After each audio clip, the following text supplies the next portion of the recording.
Hello students, कैसे हैं आप सब लोग। स्टूडेंट्स, आप लोगों को पता है हमारा टॉपिक चल रहा है क्या हमारे आसपास के पदार्थ शुद्ध हैं।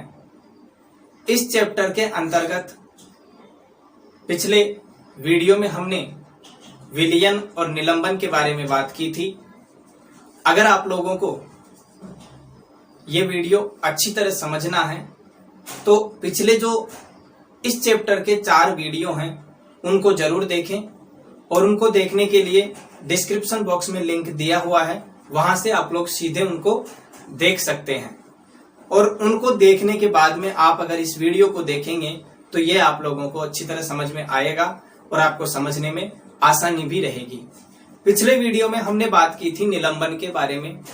निलंबन का जब क्रियाकलाप हमने किया था तो हमने देखा था कि कुछ चोक का चूर्ण या आटा लेकर जब हम जल में घोलते हैं, कुछ समय बाद स्थिर छोड़ने के बाद जब हम देखते हैं तो जब घोलते हैं तो वह विलयन हमें समांगी मिश्रण की तरह दिखाई देता है, लेकिन वह वास्तव में समांगी मिश्रण नहीं होता है। वह उदाहरण किसका होता है? विषमांगी मिश्रण का होता है। और कुछ समय बाद जब हम देखते हैं तो उसमें विलयन के कुछ कण जो होते हैं उनके चारों तरफ छोटे छोटे कण व्यवस्थित हो जाते हैं और ये अवस्था क्या कहलाती है? निलंबित अवस्था कहलाती है।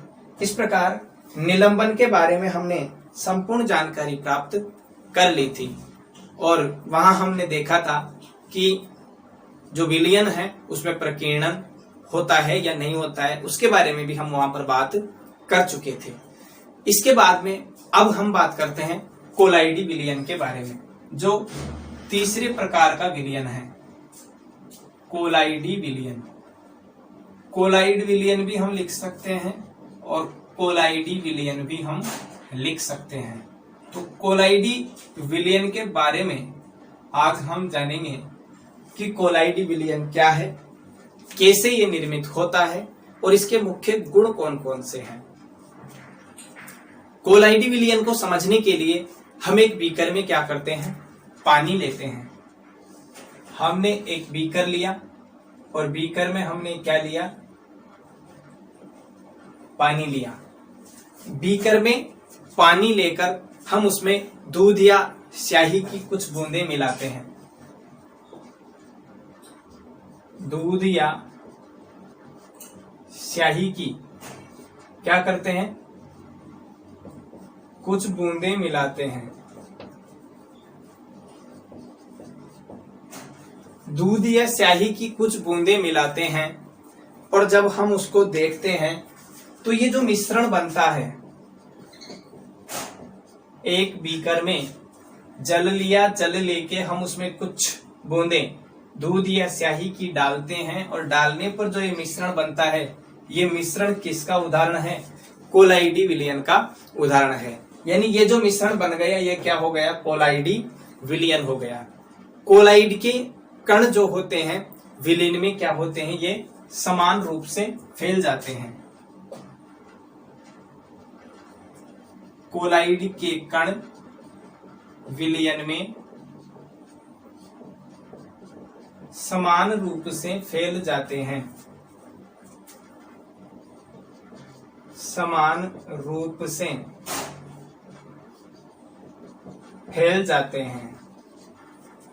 कोलाइड के जो कण होते हैं वो विलयन में समान रूप से फैल जाते हैं। जैसे ही हम पानी में दूध या स्याही की बूंद डालेंगे तो कुछ समय बाद ये जो दूध या स्याही की बूंद होगी समान रूप से कहाँ फैल जाएगी? जल में अच्छी तरह घुल जाएगी और ये मिश्रण जो होगा वही क्या कहलाएगा? कोलाइडी विलयन कहलाएगा। इसके कणों की अगर हम बात करें, कणों के आकार की अगर हम बात करें तो निलंबन की अपेक्षा इसके कणों का आकार क्या होता है? छोटा होता है। तो हम लिख सकते हैं कि निलंबन के कणों की अपेक्षा इसके कणों का आकार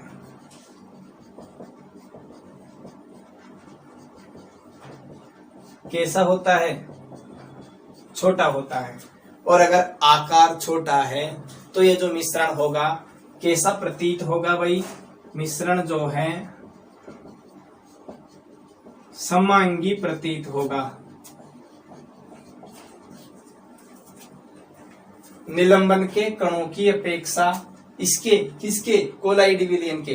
कोलाइडी विलयन के कणों का आकार जो होता है छोटा होता है और मिश्रण कैसा प्रतीत होता है? समांगी प्रतीत होता है। लेकिन वास्तव में अगर हम देखें ये समांगी नहीं होता है, वास्तव में कैसा होता है? ये विषमांगी मिश्रण होता है। वास्तव में अगर हम इसको देखें तो ये कैसा मिश्रण होता है? वास्तव में विषमांगी मिश्रण होता है। निलंबन के कणों की अपेक्षा कणों का आकार छोटा होता है, स्थिति वही रहती है और हमें जो मिश्रण होता है समांगी प्रतीत होता है। लेकिन वास्तव में अगर हम इसे देखें तो ये कैसा मिश्रण होता है? विषमांगी मिश्रण होता है। और कोलाइड के कणों का आकार जो होता है छोटा होता है और छोटा आकार के कारण हम इसे छोटे आकार के कारण हम इसे आंख से नहीं देख सकते।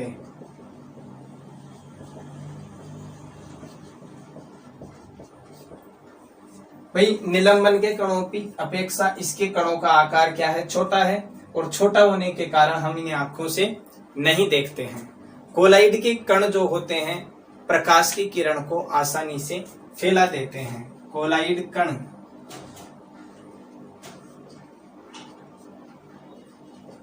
प्रकाश की किरण को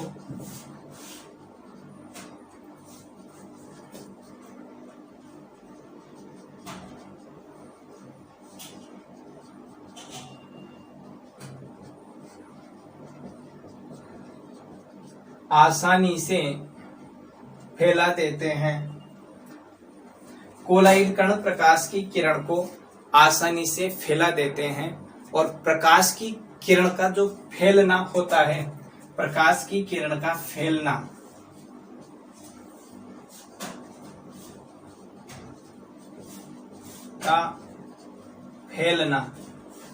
ये क्या कहलाता है? टिंडल प्रभाव कहलाता है। प्रकाश की किरण का फैलना कहलाता है टिंडल प्रभाव। इसको इंग्लिश में टिंडल इफेक्ट कहते हैं।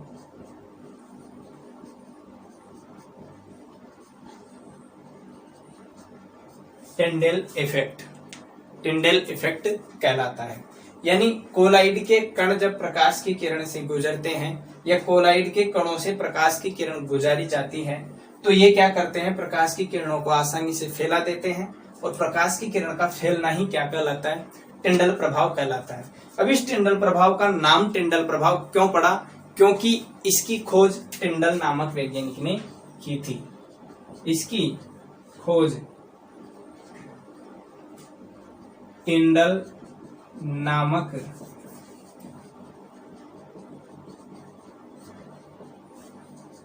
वैज्ञानिक ने की थी, इसीलिए इसको हम टिंडल प्रभाव कहते हैं या इसका नाम टिंडल प्रभाव पड़ा है।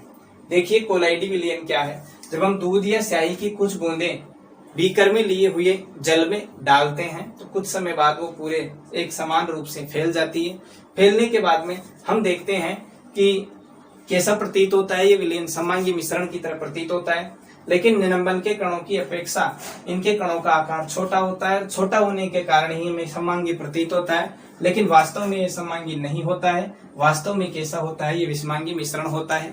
प्रश्न पूछा जा सकता है कोलाइडी विलयन है समांगी विषमांगी, तो आप लोगों को आंसर देना है कि कोलाइडी विलयन कैसा विलयन है? विषमांगी मिश्रण है।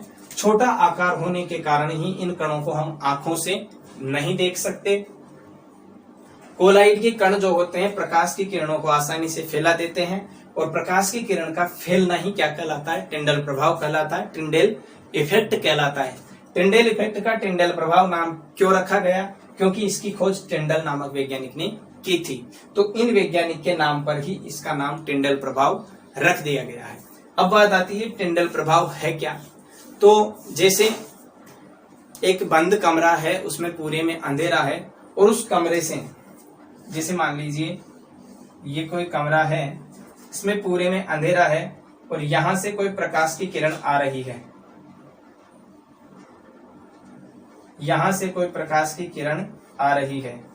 तो इस प्रकाश की किरण का जो मार्ग है, चमकता हुआ मार्ग हमें दिखाई देगा।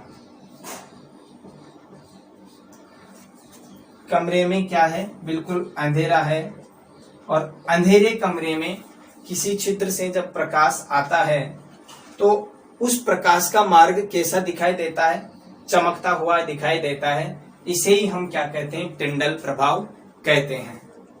तो ये जो चमकता है, प्रकाश की किरण क्या होती है, जैसे ही कमरे में आती है तो धूल के कण, धूल व कार्बन के कण जो होते हैं प्रकाश को क्या करते हैं, फैला देते हैं और प्रकाश को फैलाने के कारण ये क्या होता है, चमकता हुआ दिखाई देता है। यही क्या होता है, टिंडल प्रभाव कहलाता है।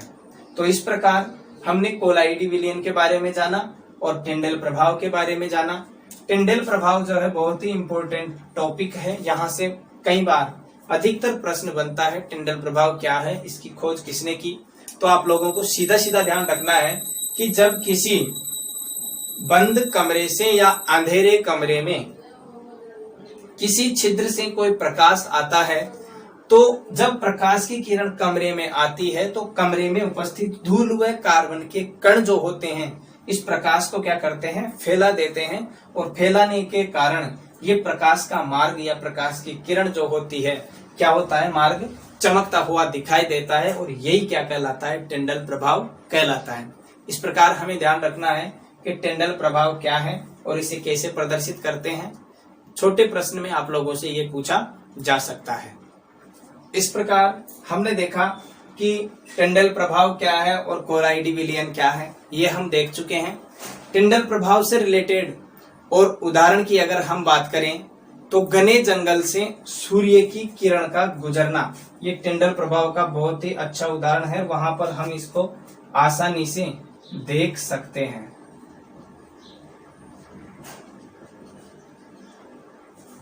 घने जंगल से सूर्य के प्रकाश या सूर्य की किरण का गुजरना, जब ऐसी स्थिति होती है तो वहां पर क्या होता है, उस स्थिति में घने जंगल से सूर्य के प्रकाश की किरण गुजरते समय हम टिंडल प्रभाव को आसानी से देख सकते हैं। अब इसके बाद में हम देखेंगे कि टिंडल प्रभाव से रिलेटेड जो उदाहरण हैं उन्हें हम देखेंगे कि कौन से विलयन में टिंडल प्रभाव को देखा जा सकता है और कौन से विलयन में टिंडल प्रभाव को हम नहीं देख सकते। तो देखते हैं टिंडल प्रभाव के बारे में कुछ तथ्य। हम दो बीकर लेते हैं, ये पहला बीकर हो गया, ये दूसरा बीकर हो गया। दोनों बीकर में हम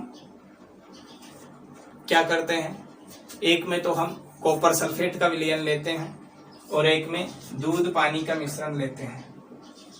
इसमें कॉपर सल्फेट CuSO4 का विलयन ले लिया और इस बीकर में हमने ले लिया दूध व जल, दूध व जल का मिश्रण ले लिया। अब हम इसको समझने के लिए कि टिंडल प्रभाव कैसे इफेक्ट करता है, कैसे कार्य करता है, तो यहां पर हम एक टॉर्च लेते हैं। टॉर्च लेकर जैसे ही हम टॉर्च से इन दोनों बीकरों पर प्रकाश डालते हैं तो प्रकाश का मार्ग जो होता है ऐसे चमकता हुआ दिखाई देता है।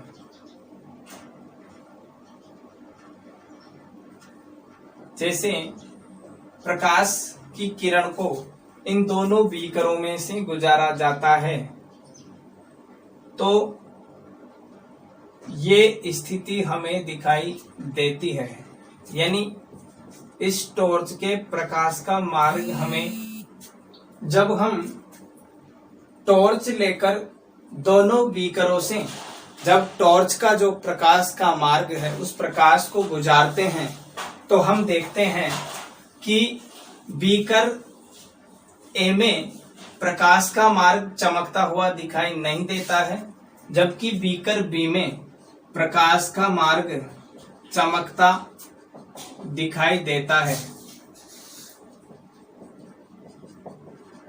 या चमकता हुआ प्रकाश का मार्ग दृष्टिगोचर होता है। यही क्या होता है? टिंडल इफेक्ट होता है। तो इन दोनों उदाहरणों से हम क्या निष्कर्ष निकाल सकते हैं उसको हम नोट करके लिखेंगे कि पहला जो बीकर था उसमें हमने कॉपर सल्फेट का विलयन लिया और दूसरी बीकर में हम दूध और जल के मिश्रण का विलयन हमने लिया था। तो नोट लिख के हम पहला जो तथ्य या निष्कर्ष हम निकालेंगे वो ये है कि CuSO4 यानी कॉपर सल्फेट का विलयन टिंडल प्रभाव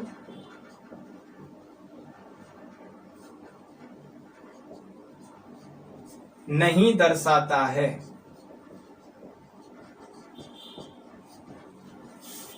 पहला तथ्य या निष्कर्ष सामने आ रहा है हमारे कि कॉपर सल्फेट का जो विलयन है टिंडल प्रभाव नहीं दर्शाता है। क्यों नहीं दर्शाता है?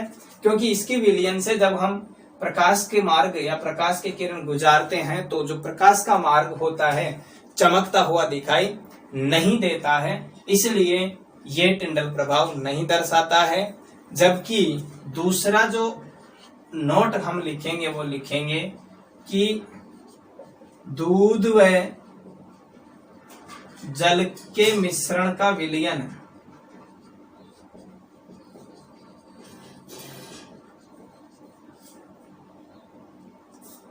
दूध व जल के मिश्रण का विलयन टिंडल प्रभाव दर्शाता है।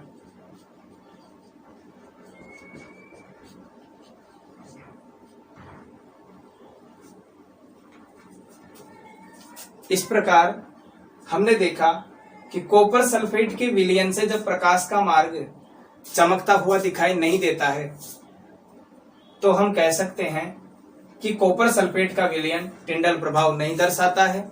जबकि दूध व जल के मिश्रण से जब प्रकाश का मार्ग चमकता हुआ दिखाई देता है, दृष्टिगोचर होता है, तो हम कह सकते हैं कि दूध व जल का मिश्रण टिंडल प्रभाव दर्शा सकता है। इससे हम ये निष्कर्ष दो निकाले हैं। दोनों निष्कर्षों को हम नोट लगाकर लिखेंगे क्योंकि यहाँ से प्रश्न बन सकता है और कोई भी विलयन देकर आप लोगों से पूछा जाए कि इन विलयनों में से टिंडल प्रभाव दर्शाने वाले विलयनों के नाम लिखिए, तो आप लोगों को सबसे आसान तरीका और आसान विधि यही है कि एक पारदर्शी बीकर में, वैसे बीकर हमेशा पारदर्शी होते हैं, तो पारदर्शी बीकर में उस विलयन को लेना है और साइड से टॉर्च या किसी भी प्रकाश स्रोत से प्रकाश की किरण उस विलयन के मध्य से गुजारनी है। अगर विलयन के मध्य में या बीकर के मध्य में जब जहां विलयन है वहां पर उस विलयन में प्रकाश का मार्ग चमकता हुआ दिखाई देता है तो वह विलयन जो है टिंडल प्रभाव दर्शाता है, और अगर चमकता हुआ मार्ग दिखाई नहीं देता है तो वह विलयन टिंडल प्रभाव नहीं दर्शाता है। इस प्रकार हम देख सकते हैं कि कौन सा विलयन टिंडल प्रभाव दर्शाएगा और कौन सा विलयन टिंडल प्रभाव नहीं दर्शाएगा। इस प्रकार हमने देखा है कि कोलाइड विलयन क्या है और कोलाइड विलयन में टिंडल प्रभाव क्या है। इन दोनों के बारे में हमने विस्तार से बात की है। अब आज के वीडियो को हम यहीं विराम देते हैं। नेक्स्ट वीडियो में बात करेंगे कोलाइड के कुछ उदाहरणों के बारे में और कोलाइड और टिंडल प्रभाव से रिलेटेड कुछ तथ्यात्मक बातों के बारे में नेक्स्ट वीडियो में हम बात करेंगे। और आज की क्लास को हम यहीं विराम देते हैं। मिलते हैं नेक्स्ट वीडियो में, तब तक के लिए धन्यवाद। For more updates, subscribe to our channel, click the show links and enjoy watching the videos.